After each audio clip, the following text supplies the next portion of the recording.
Hi, thanks for tuning in.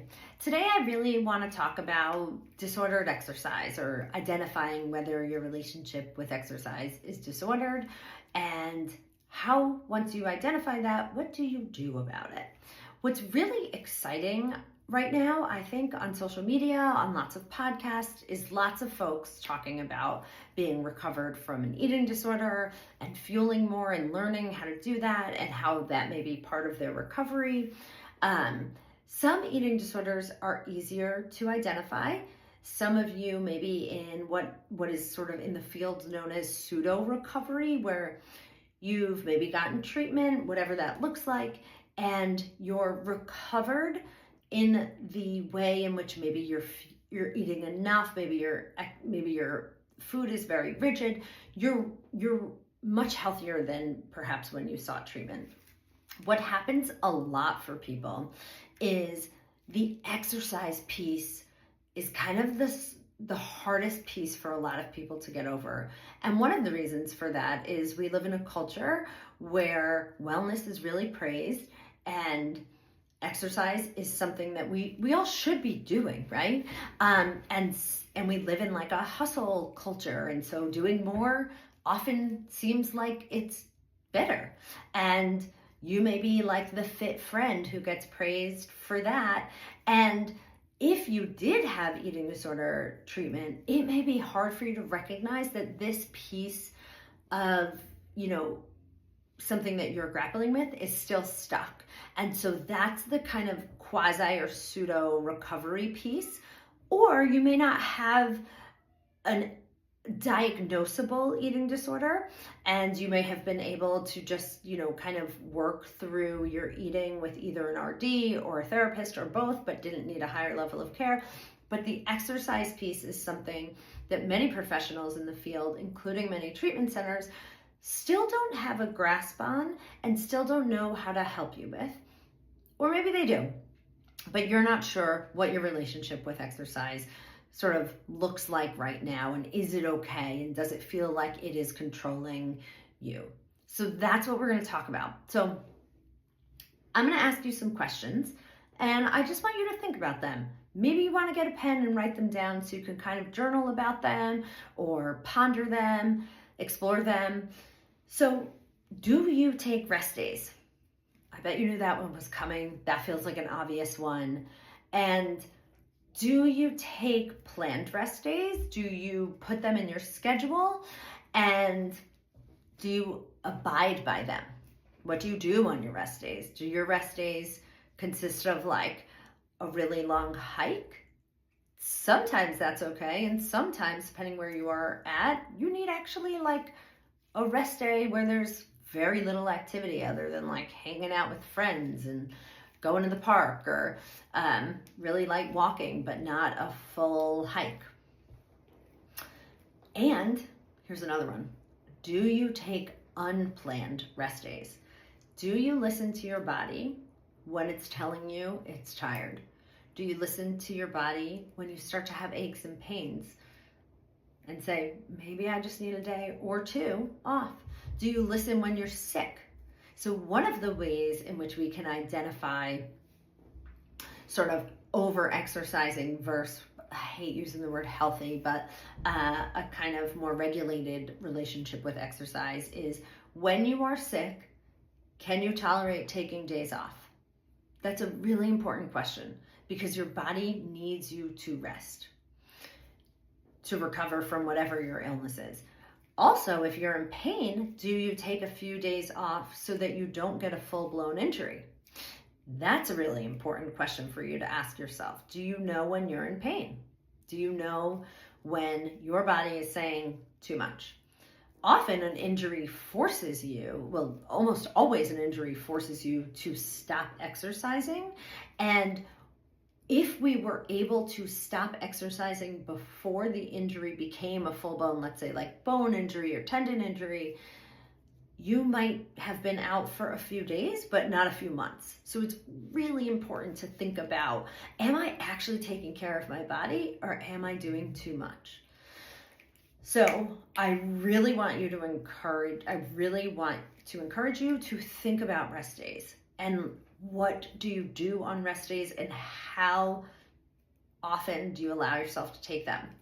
As a parent of young kids, when my kids are sick and I'm up all night, the next day, you better believe I am not setting my alarm to go for a run. So it's another great example of just knowing what my body needs. And my body's no different than your body. Everybody needs rest. So that's one thing I really want you to think about. What is your relationship to rest? So here's another one. Is exercise your primary means of emotional regulation? What does that mean? That means if you're pissed off, do you need to go exercise? Do you need to go lift or go for a run? If you're anxious, is the thing that you think will immediately make you feel better exercising? If you get in a fight with someone in your life, your boss, your partner, your parents, a friend, do you immediately need to go hit the pavement to get out all your feelings? So that's what I mean. We as people, it is great to have exercise as an outlet. We should be so grateful that our bodies allow us to have that.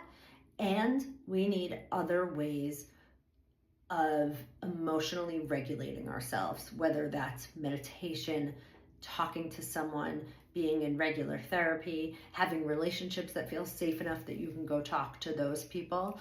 But using exercise as your primary means to deal with your emotions is a red flag. So here's another one. If you eat too much, or you're planning to go for a meal that feels like more than you may normally eat, do you feel the need to exercise more, even if it's not on your training plan? Do you feel like you're thinking about it a lot? Like maybe you had an easy day programmed and then you end up running or cycling or swimming, whatever, really hard, lifting more. That's a problem. You can eat and you can totally divorce what you ate from exercise when it comes to dictating how much exercise you're doing. You cannot divorce eating when you are exercising, meaning if you are on a really long bike ride or you're running a marathon, you do actually need to think about what you're eating before, during, and after. But that's not what I'm talking about. I'm talking about that old calories in, calories out idea. If you still behave like that, even if you know that's like bad science, it's not what people think about, and you may not behave totally like, oh, I ate X, so I need to exercise for X amount of time, but you feel like, oh, I overate and now I need to compensate, that's another red flag. Do you exercise in secret? I work with lots of folks who have coaches who are really successful runners and athletes and lacrosse players, soccer players, and they do exactly what is on their training plan. And then they do more, but they don't record it. Meaning, if you have a Garmin or a Coros, whatever, you don't record it. And so therefore, no one knows. Whether that no one is your coach, your PT, therapist, again, like friends, that kind of sneaking in extra, red flag. What happens if something gets disrupted?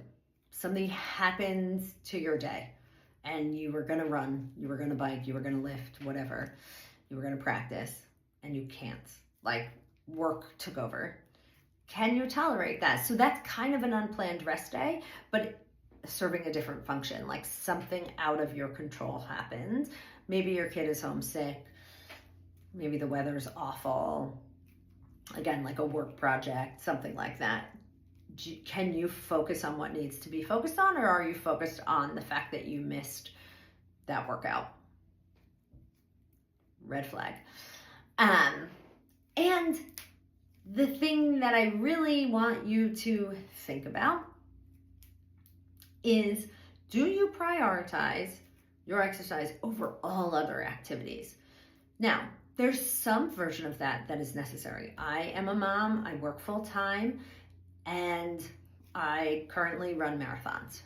I've done other events like triathlons, whatever, but for the most part, I'm an endurance athlete, so I need to plan a good amount of time ahead when I am going to get my workouts in.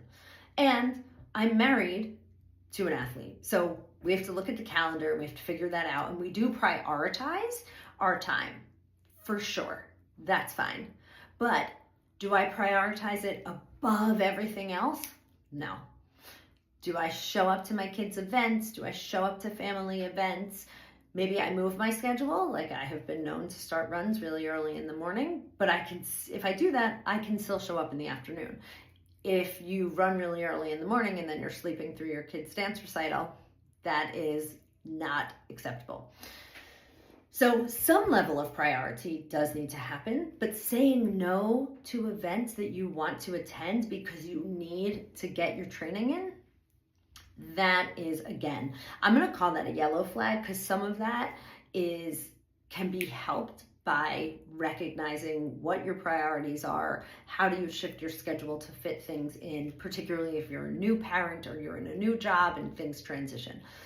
But it's the mindset that I'm talking about, the mindset that this all has to happen or nothing else in my life matters.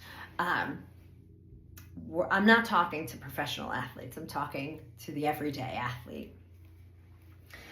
The other thing that is really common and really tricky, particularly for folks who are like the fit friend or the one who always gets praised for getting everything in and doing everything and how they look so fit and XYZ. Do you feel like your entire identity is based on being an athlete? Because I will say, and I work with a good amount of professional athletes, even professional athletes have a full pie chart of their identity, right? It may be a large part of someone's identity, that's fine. Is it your only identity? Like, if you get injured, does your whole life feel like it's over because you are a fill in the blank athlete and you can't do that sport, and therefore you feel like that is your entire self-esteem or that is your entire self-identity? So for this last one, what I really want you to do, get a piece of paper, draw a circle on it, make a pie chart, a simple pie chart. So for me, mine would look like, you know what? Let me see if I can show you. I don't have a piece of paper. I am back. I started to fill this in. So I have very messy handwriting, but basically I have to fill in a little bit more, but I want to show you, I am not just a runner. I'm not just a mom. I'm not just a therapist. I really like fashion. I have lots of, I didn't even write friends. I have a lot of friends that I love dearly. I love my partner. I'm a sister, I'm an aunt, I'm a cousin, I'm a daughter, right? Like, this is what I want you to do. I want you to go get a piece of paper or a whiteboard if you have one and make a pie chart and think about, what does your identity look like? Other people who are much more creative than me sometimes draw a self-portrait and do this and like put bubbles out of their minds, other things they think about. Like, I really love music. I could have written that here. I'm a pro at making playlists. But this is what I want you to do. I really want you to recognize you are more than your sport. So that's part one of this. I'm going to keep talking about this, but I really want you to think about, is my relationship with exercise good for me, or does it need to be tweaked a little?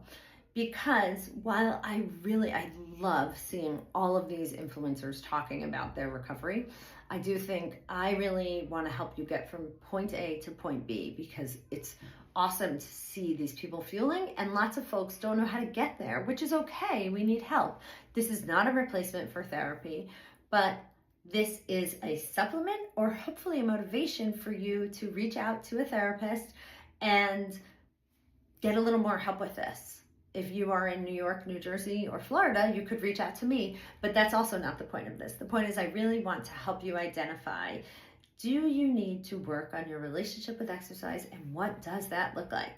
So stay tuned for more tips, for more thoughts, and comment, DM me, let me know what you came up with and what's on your pie chart.